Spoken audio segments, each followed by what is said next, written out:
Ambalma Sheriff la télé flebo malikono ali malikoka ami wala mandon folike ka nyeshin aw kilingili bela jelima fu osigoro la amma fu ngako bisimla ko jabaran su mandi koroni ko bamananga kuna funi ali kene udayelen toy kuna funi damnela amita bangoni jangne bugula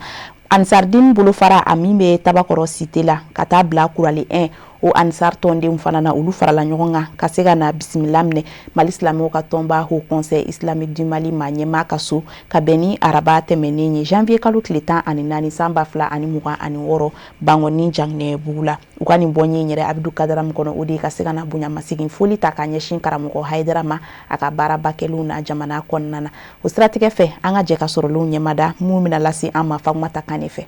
Islamia de maintenant Ansar Tondi Siramini Uniseyid Sheriff Ousmane Madani Aidarache Siramini akagele hali ala yorola kadaka ni makanukaba abana Kanyanya Jeremy de Seyid Sheriff Ousmane Madani Aidarani Islamia Ansar Tondi uniwanche ala kama kanudu wa ala kama jedu fana amseka fo kanu tobi ya kubaya ninga fangadu ala sanga aliwati Ansar Tondi ngulili kanu nyeda zamzam yuka kan ukongo fanorola kadaka Seyid Sheriff Ousmane Madani Aidarani na benyambulu ini ala benyamve ini noro benyambulu iyi kodo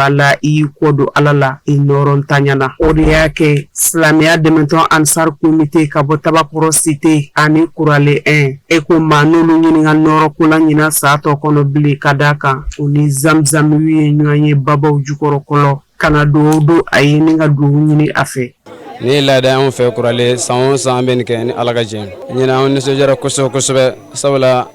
ka beneni dati yere ka kala na bena mo ko fena ni nyona ke ni alaga jen abera kera ni so jabba ko ka ken karam yere ka ni so jale to ni o ya ni so ja kuso ni alaga jen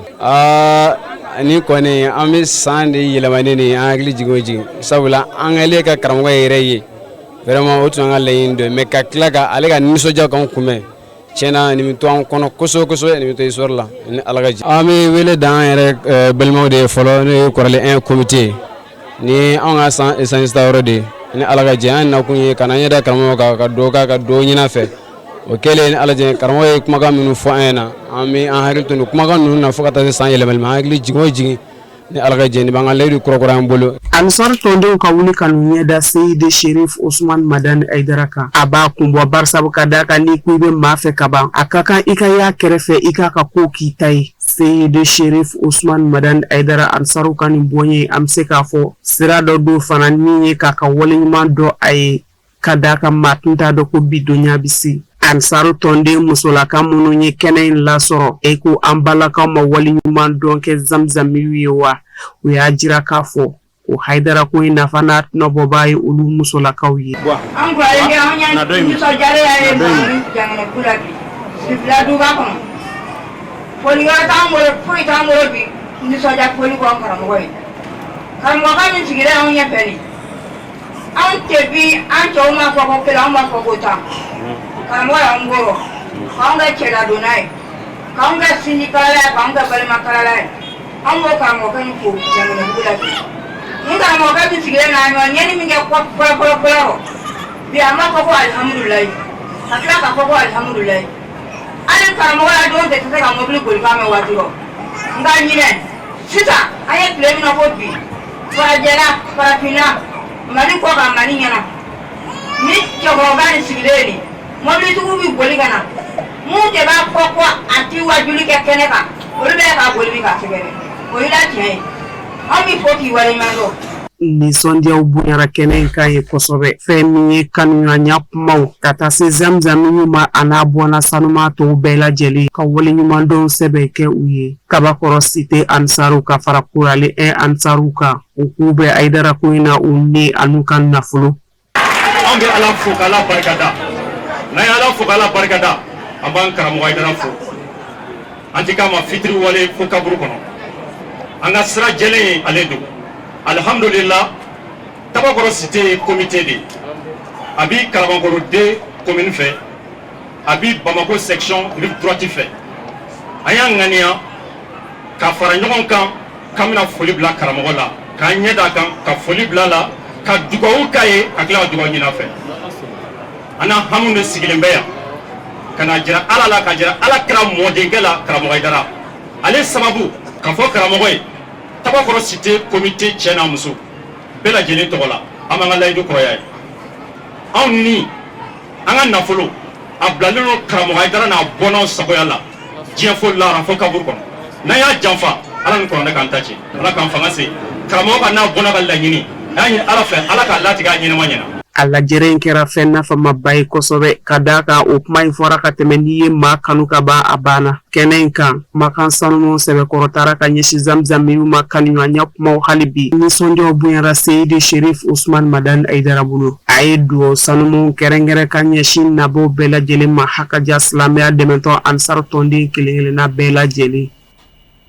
Kunnafoni nasira wɛrɛw fɛ an taa Côte d'Ivoire jamana ale kɔnɔna na Mali silamɛw ka tɔnba Haut Conseil islamique du Mali ma ɲɛmaden kɛ a Seyidi Sherif Iba Hayidara ka sangani a ka Côte d'Ivoire jamana taamaw ye yaasa ka se ka taa alisilamɛya diinɛ lase a lase cogo ɲumanw na yaasa silamɛw ka se k'a faamu alisilamɛya diinɛ bɛ kɛ cogoya minnu na bɛn ni bonya ani karama o kɔnɔna na o siratigɛw de fɛ a ye wajulu su belebele ɲɛnɛmaya kuto ale marabolo kɔnɔna na Côte d'Ivoire jamana kan ka bɛn ni tarata tɛmɛnen janvier kalo tile 13 san 2020 ani wɔɔrɔ Sherifula Jabaranso tɔgɔla an ka lasigiden kɛrɛnkɛrɛnnen min bɛ Côte d'Ivoire jamana kɔnɔna na Jakarija Damile ale ka sɔrɔlen don nka kumakanw olu bɛ lase aw ma Kadija Traoré fɛ.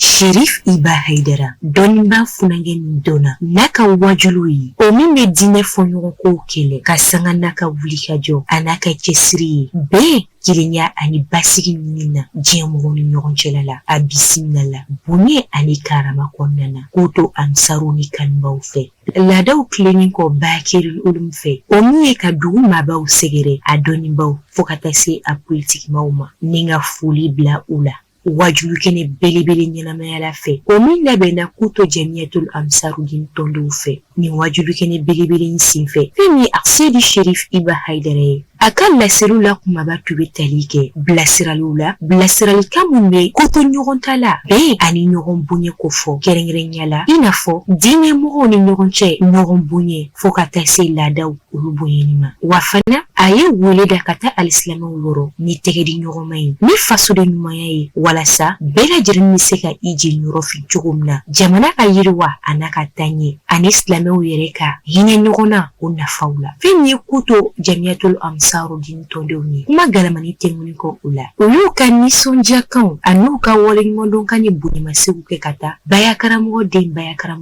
yɔrɔ a Seyidi Sherif Iba Hayidara n'an k'a ma ko DGP. Vraiment nisɔndiya min b'an na n'an bɛ a fɔ a bɛ dan sa parce que mɔgɔ ma sigi ni fɛn min ye n'Ala i bɛ Ala dɔrɔn de barikada n'o kɛ i mais Iba nali a yɛrɛ ye min yira anw na ka ban bonya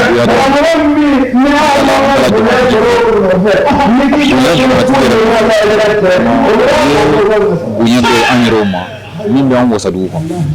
parce que ni ɲɛmɔgɔ ye a kama a bɛ bonya sɔrɔ dugu kɔnɔ n'an bɛ bonya sɔrɔ yan mɔgɔ n'a ka denbaya olu bɛ bonya sɔrɔ n'Ala ka jɛn donc vraiment Iba nali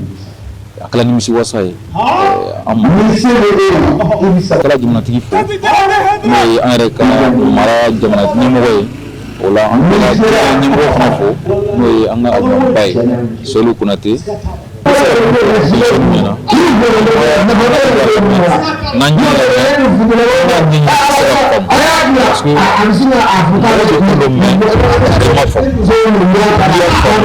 nafa bɛ sɔrɔ faamu de kɔnɔ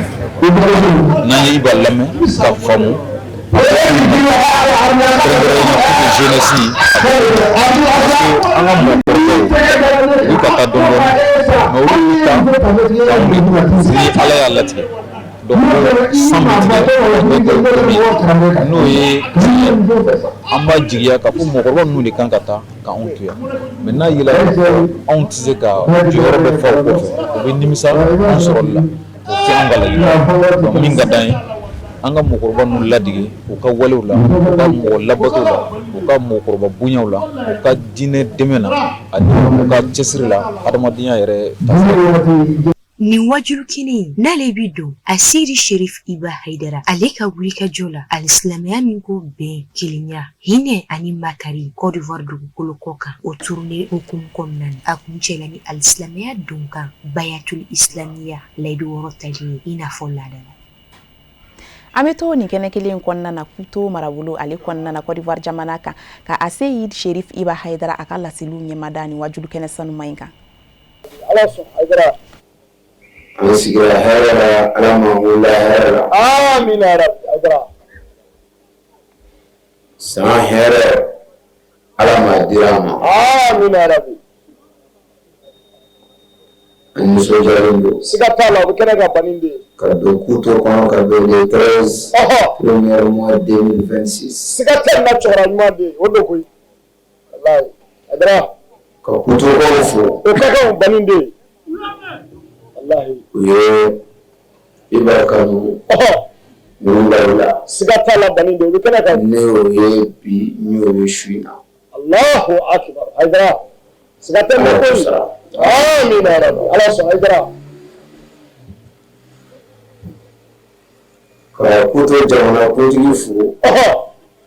wala jamana tigi sigatala antara fu bilala che Haidara yombe sigatala baninde no kaka yombe kuma chama fai nam ko fa bani mi tu tigi la ofu sigatala baninde yido fu yombe kuma chama fo che Haidara no kaka wallahi ka almene fu antara fu misila sigatala ayambuya Allahu akbar Haidara ka dine nyamo fu antara fu misila ayambuya sigatala baninde no kaka wallahi no kaka kan ka shuna jeunesse kuntigi biya abiya baninde kan na wala sigatala wallahi sigatala wallahi Haidara baninde idan na bla bla sigatala baninde chef de gate on ala baninde ayana kansa sabu prema na ko sigatala wallahi ola chaini mwana bebo ana president mbe ya kansa ya para wallahi tamam uyane miséricif o kaga baninde ñode fo ansaroye ñode fo kamboye sigatala wallahi ni wajulu sigira ne ga wajulu bebina skay wulbane koy moti gara ko ansaru wajulu ka bo farne ta kan sigatala wa beta ya mane ga wajulu ka Allahu akbar Haidara mo su bebina ibala me sigatala baninde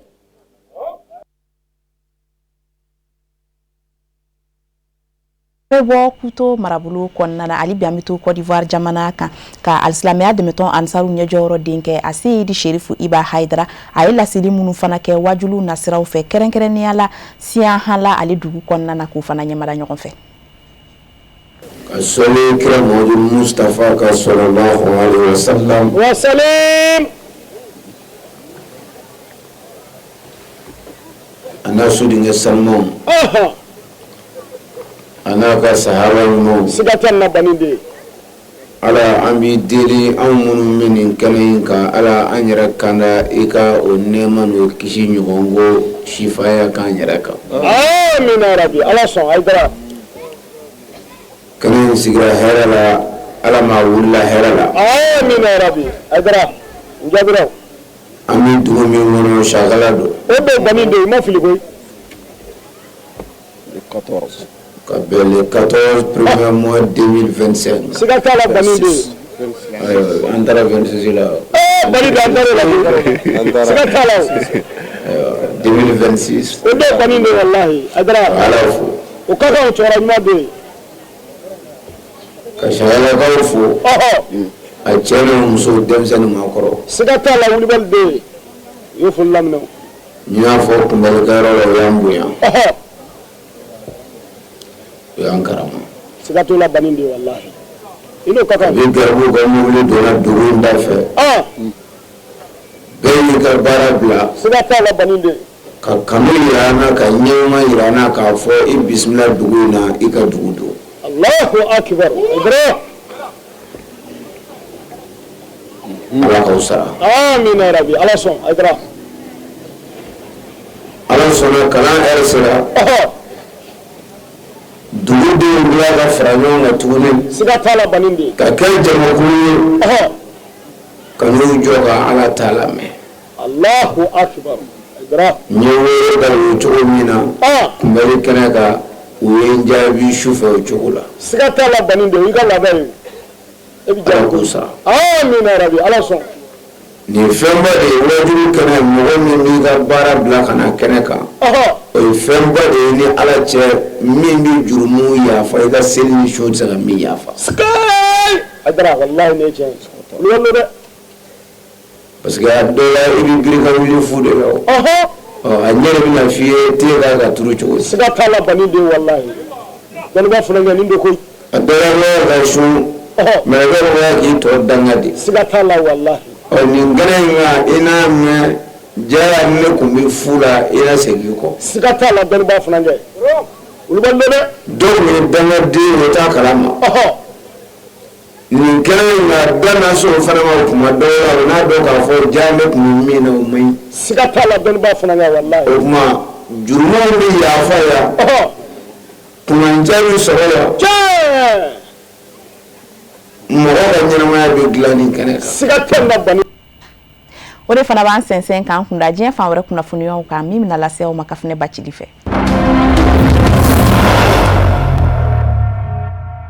Uganda jamana kono Uganda jamana ɲɛma Yoweri Museveni a kun y'i kanbɔ ka kɛ cɛbɔ ye ka sanga ni jamana ɲɛmasigi kalataw ye walasa ka se k'a yɛrɛ nɔnabila ko 7nan kɛ maramasakɛya la Uganda jamana kɔnɔ ma bɛ se k'a fɔ a ka laɲini sabatira barisabu ka d'a kan jamana ɲɛma Yoweri Museveni a bi cɛbɔ tɔw ni sancɛ ka bɛn ni jamana ɲɛmasigi kalata jaabi bɔlenw ye ka sanga ni janvier kalo tile 15 jamana ɲɛmasigi kalata ye o jaabi bɔlen jatew la jamana ɲɛma Yoweri Museveni a ye cɛtɔw fili fo yɔrɔ jan ma bɛ se k'a fɔ a ka nɔnabila ko 7nan ŋaniya min kun b'a la k'o sogo dangɛnɛmayara barisabu ka d'a ka 100 sarada la sara 61 kɔri 7 o kɛra ka sɔrɔtaw ye hali n'o y'a sɔrɔ jamana ɲɛmasigi kalata jaabi labanw ma bɔ nka kunfɔlɔ minnu bɛ ka benbe dɔdɔɔni n'o jaabi bi ka cari kalata ɲɛnabɔli jɛkulu commission électorale ugandaise fɛ ma bɛ se ka Yoweri Museveni jigiya ni jamana ɲɛmaya ye ko kura kun manda 7nan kalatala maa 21 kɔri 7 olu de kun makɔnɔnen don kalatasow la ka bɛn alamusa tɛmɛnen ma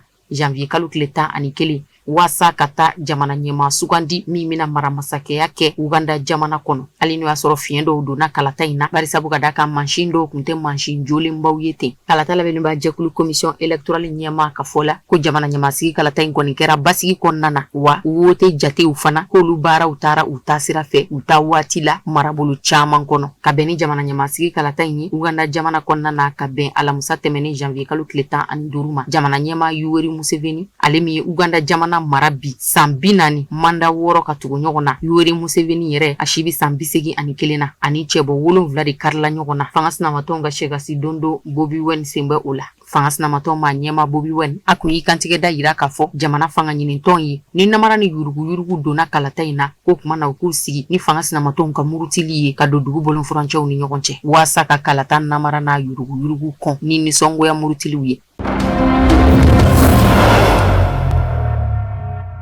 Afrique du Sud jamana kono jizon donna jamana kono den dɔw kan a kasara bonyana barisabu ka d'a kan a kɛra sababu ye maa 10 de nin tora da fɛ a kɛra alamisa don janvier kalo tile 15 ka da ji ka tiɲɛni nɔ in kan yamaruya dira ka Kruger Park National karangafɛdaw sɔgɔ maa 10 minnu ni olu tora ji kasara la u bɔ dugu ye Limpopo Kruger mara kɛrɛfɛ Afrique du Sud jamana dugu dɔ don sanfɛ sira ni duguma sira sɔrɔnali donba wulila ka wuli ka jɔ kɛ waasa ka se ka dɛmɛ don maaw ma Sorasiya yɛrɛ ka pankurudeni hélicoptère o ye wuli ka jɔ kɛ waasa ka maaw sɔrɔnali don ji ɲɛsira ɲɛfɛ minnu kun kɛn bɛ k'u gulon sani dugu cɛ jiribolow la sanji lahawta in ani fiɲɛ lahawta de nana ɲɔgɔn fɛ jamana ɲɛma Cyril Ramaphosa a yɛrɛ y'i kunda Limpopo dugu kan waasa ka taa kasara in tiɲɛni nɔ lajɛ a yɛrɛ ɲɛkun na tiɲɛni minnu kɛra ka taa o jate minɛ gouvernement kan ka fɛɛrɛ minnu tigɛ waasa olu ka dabali kulolasɔmi kun kɛra météo fɛ ka yira k'a fɔ nin n'a ɲɔgɔnna kasara bɛ se ka jigi jamana kan kɛrɛnkɛrɛnnenya la mara caman kɔnɔ i n'a fɔ komi Limpopo ni mɔgɔ 10 bɔnɛnen filɛ nin ye u niw na ji tiɲɛni nɔ sababu la o sen tɛ bolofɛn tiɲɛw na k'aw ladɔnniya k'a fɔ mara wɛrɛw kɔnɔna na kɛrɛnkɛrɛnnenya la Mpulanga kabini ni sanji in daminɛ waati novembre kalo la a ye tiɲɛniba kɛ yen fana barisabu ka d'a kan mɔgɔ 19 olu de sata bɔra la o mara kelen na Tanzania jamana ɲɛmaa muso Samia Suluhu Hassan a bɔra k'i dantigɛ jamana kɔnɔdenw ɲɛkɔrɔ ka yafa deli kɛ jamana kɔnɔdenw ye tile 6 min kɛ interneti kɔ. Jamana maa ɲɛmaaw kun ye interneti tigɛ jamana kɔnɔdenw na barisabu ka da ka kalata kɔ mankanw ku wulilen don a dabɔkun kun ye mankan bɛ se ka mada cogo min ni connexion tigɛli jamana kɔnɔdenw na u kana se ka ɲɔgɔn la fujinɛ ka ɲɔgɔn la muruti réseau kan. Ka bɛn ni alamusa don ye janvier kalo tile 15 jamana ɲɛmaa muso Samia Suluhu Hassan a y'i dantigɛ sigi dɔ de kɛnɛ kan sigi min bolo dara ani lasigidenw ni ɲɔgɔn cɛ ani jamana wɛrɛ denw minnu sigilen don Tanzania jamana kɔnɔna na. Ka bɛn ni sigi in ye jamana ɲɛmaa muso ka dunanbaw ɲɛkɔrɔ a y'i dantigɛ k'a yira k'a fɔ interneti tigɛli min kɛra jamana kɔnɔdenw na k'a b'a degun dɔn wa k'a bɛ yafa deli nka bɛrɛ ta ko jamana kɔnɔdenw k'a dɔn k'a fɔ k'a kɛra kun dɔ de kosɔn waasa basigi bɛ se ka don jamana kɔnɔ ka sanga ni kalata kɔ mankan wulili ye. A ko fɛɛrɛ ni dabaliw bɛna sigi sen kan waasa connexion min tigɛra jamana kɔnɔdenw na a ɲɔgɔnna wɛrɛ kana na kɛ tuguni. A ko kalata kɔ mankan murutiliw senfɛ sifinlaka minnu ni olu minɛna k'u do bɛrɛ la ko gouvernement ye bɔda kɛ olu ye u bɛɛ lajɛlen labila la. A ko sariya min taara jamana maa ɲɛmaaw fɛ k'a teliyara dɔɔni nka ko nin de kun ye a fura ye barisabu ka da kan ni mankan wulila jamana kɔnɔ fɛɛrɛ de bɛ kɛ teliya la a bɛ se ka mada cogo min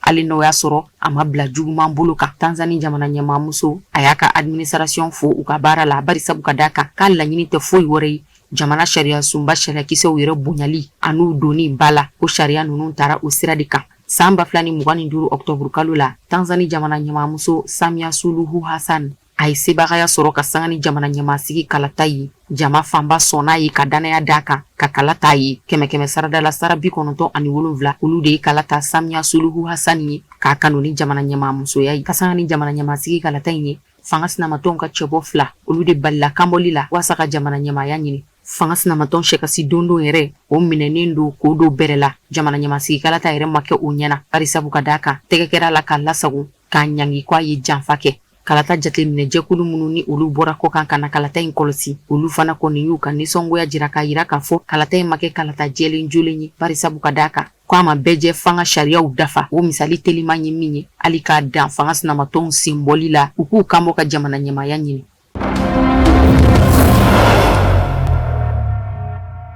Jɛnselerani tɔnba Nations Unies ka haut commissaire kɛrɛnkɛrɛnnenya la min ɲɛsinen don buna adamadenya hakɛw kɔlɔsili ma haut commissaire des Nations Unies aux droits de l'homme a ye taama kɛ k'i senna bila ka se Sudan jamana kɔnɔna na a bisimilara alamisa don janvier kalo tile 15 a nakun ye walasa ka se ka sigi ka fɔw de kɛ ka hakili jagabɔw kɛ kɛrɛnkɛrɛnnenya la ani furubatɔn 50 jate de ɲɔgɔn kuma ɲɔgɔnya ka bɛn alamisa ma Dongo la dugu kɔnɔna na État du Nord mara fɛ sigi kuma ɲɔgɔnyaw senfɛ laɲini camanw da sera olu ma i n'a fɔ komi kɛlɛ ɲɛsiranɲɛ kamanagan a n'a siranɲɛ kɛra sababu ye ka surankaden minnu lawuli ka bɔ u sigiyɔrɔ la n'u taara u yɛrɛ kalifa fan wɛrɛw fɛ kɛrɛnkɛrɛnnenya la Darfurkaw ni Kordofan-kaw. Octobre kalo laban waatiw la mamurutilen jɛkulu kun ye Darfur mara minɛ k'o kɛ u ka janfaw bingani waleyaw ani wulikajɔw kɛyɔrɔ ye ka ɲɛsin sɔrasiya ma dansagun waleya ni bingani caman kɛra ka maaw bolofɛnw daraki u la. Jɛnselerani tɔnba Nations Unies ka fɔ la a ka ca maa 9,000,000 ye surankadenw na minnu sigiyɔrɔw falenna n'u bolila ka taa u yɛrɛ kalifa fan wɛrɛw fɛ kabini ni mankan daminɛ waati san 2023 avril kalo la ka na se bi ma. O déplacé ninnu fanba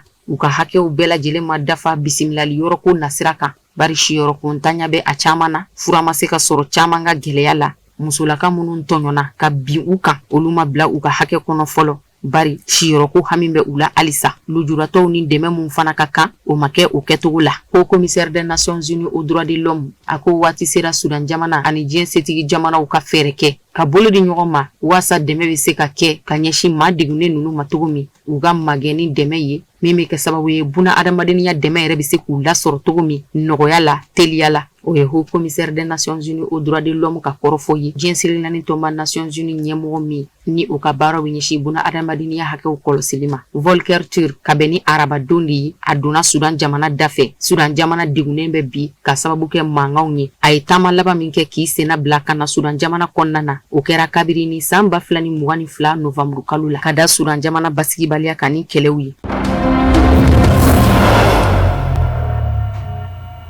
yana an ko do ɲɔgɔnna ka bɔ bamanankan kunnafoni kɔnɔna na an bɛna taa farikolo ɲɛnajɛ ale bina kun kan min bɛ tali kɛ Nigeria jamana ale ni Egypte jamana kɔni bɛna ɲɔgɔn sɔrɔ senadolantan ale bina kun kan kɛrɛnkɛrɛnnenya la a ɲɔgɔn kunbɛ kɛnɛba min bɛ ka kɛ Maroc ni o ye CAN Maroc 2025 ye o hukumu kɔnɔna na n'i y'a ta k'a lajɛ Nigeria jamana olu kɔni sen bɔra kulo in na demi-finale de la k'o sababuya kɛ u ni Maroc ka ɲɔgɔn sɔrɔ ye o siratigɛ fɛ u ni Egypte jamana kɔni bɛna ɲɔgɔn sɔrɔ yasa ka se ka min ye 3e place ye k'o ɲini barika da kan Egypte jamana n'i y'a ta k'a lajɛ ale fana sen bɔra kulo in na u ni Senegal ka ɲɔgɔn sɔrɔ sen fɛ nin baara in yɛrɛ a bolodalen don ka bila sibiri nata la ni o ye janvier kalo tile 17 ye san 2026 nka ka kɔ o dolantan ɲɛ sa u ka dege karamɔgɔw ni o ye sélectionneur ye olu kɔni ye kunnafoni di kɛnɛ basigi kɛrɛnkɛrɛnnenya la u ka dolanci kɛnɛ min bɛ ko Stade Mohamed V ale kan ni o ye Casablancakaw o fɛ yen nɔ o siratigɛ la an ka taamaden kɛrɛnkɛrɛnnen min bɛ a kɛnɛ ka Maroc jamana na ni o ye Yusuf Kulubali ale y'an sama mun na an ka jɛ k'o ɲɛmada. Dege karamɔgɔ fila ni kunnafonidibaw bɔra masala la sisan nɔ Stade Mohamed V salle de conférence kɔnɔna na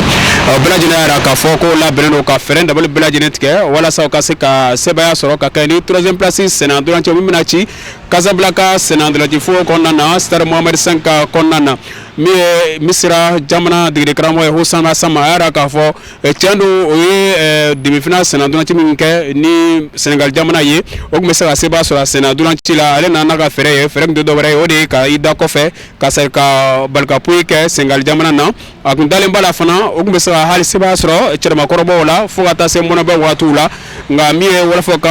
colu ye n'o ye Senegal ka colu ye min donna Sadio Mané fɛ a bɛ se k'a fɔ a kɛla gɛrɛsɛgɛ ko de ye a ko ne yɛrɛ k'a fɔ o labɛnnen don o bololankolon kana don so o bɛna fɛɛrɛ bɛɛ lajɛlen tigɛ cogoya min na ka se ka sebaya sɔrɔ Nigeria jamana kan o dalen b'a la fana o bɛ se ka sebaya sɔrɔ Nigeria jamana in kan ka d'a kan senna ndolancila ɲɛnɛmaw b'o bolo min bɛ se ka fɛɛrɛ tigɛ senna ndolanci wulikajɔ baara bɛɛ lajɛlen na ale ka dantigɛliw tɛmɛnen kɔfɛ min ye Nigeria de karamɔgɔ Eric Sékou Chel a y'a k'a fɔ a laɲini a nalen kun don walasa ka se ka taa ni jɔnjɔn ye Nigeria ka d'a kan o layiru ye ta Nigeria jamanadenw ye ka fɔ a bɛ na ani jɔnjɔn bɛ se ka taa Nigeria jamana kɔnɔ nka n'o ma ɲɛ ka fɔ ɲɛmasɔrɔ sɔrɔ o la cogoya si la ka d'a kan